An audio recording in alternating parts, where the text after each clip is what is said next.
Thanks for watching 4-Color Commentary. I'm Mark Allen, and I'm back with another Seaboard retrospective. Let's slow things down a little bit there. Today we're looking at Police Action featuring Lomax, NYPD, and Luke Malone, Manhunter. Okay, 3 issues to this title. Again, I'm going to admit my surprise at the quality. Now, I'm not going to say that these weren't derivative a bit, but they weren't so much derivative of Marvel Comics as right off the bat, I'll just say they were derivative more of the popularity of cop movies at the time and cop TV shows, most especially the Dirty Harry franchise, okay? And so just to get it out there, by the end of, by the 3rd issue, both characters, both Lomax and Luke Malone, had mentioned had in one way or another mentioned their love affair with their magnums. Okay, so very derivative of the cinematic phenomenon of cop movies and that kind of thing. Nothing wrong with that. You would expect comics to some degree to reflect what's going on in movies, but what I'm talking about as far as quality is just the fact that within these books, not to give too much away, and I won't give any story away really, some real character development goes on in both characters. And so we're going to look at first the story of Sam Lomax, NYPD. Very little creative change took place in this book. It was very refreshing that the creative the creative team didn't change much.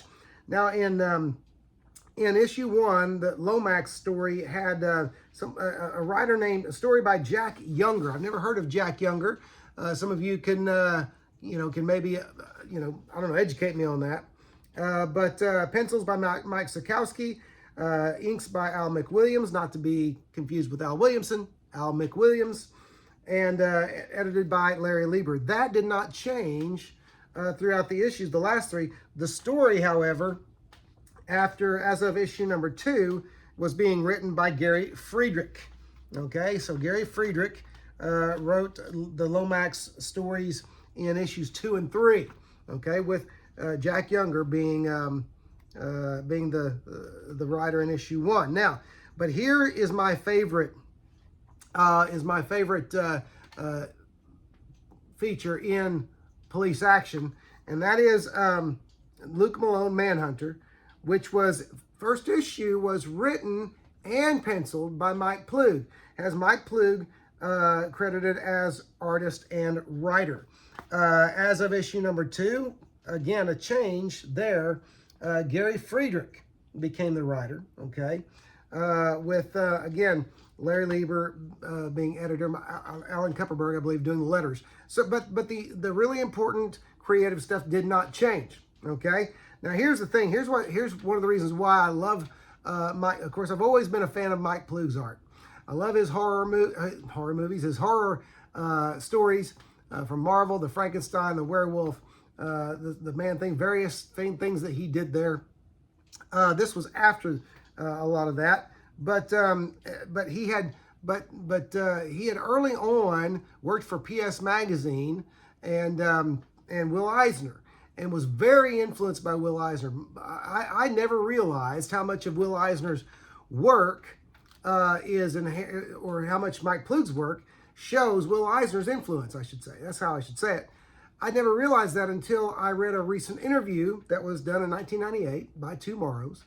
And I read that about the same time and kind of in preparation for reading Police Action, because I knew Ploog had work in there. And my goodness, he was channeling his inner Will Eisner. Not that Will Eisner was obviously still alive in 1975, 74, 75.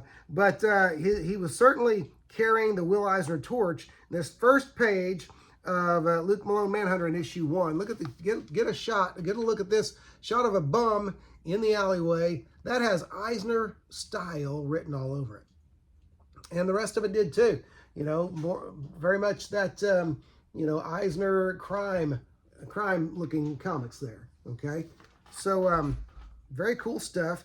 And so anyway, that just kind of continues throughout all the issues with Mike Plug doing great work in Luke Malone, Manhunter, and Mike Zukowski, even though I'm not a big Zukowski fan, but Mike Zukowski doing good work in Lomax. And so great stuff here. I will say this, never been a big Frank Springer fan. Frank Springer does the inking in the Luke Malone stories, and you can't, I mean, even Springer's work can't dampen the mood of this Luke Malone stuff. So anyway, great stuff there. Love Plug's work, Zukowski's work. There's covered issue 3. These are great issues to get. These are kind of standout issues of all of the Atlas Seaboard stuff I've done so far. Okay, and so there they are. And so I'm highly recommending. I highly recommend all of the books, as I've said, because this is just a really neat chapter in comics history.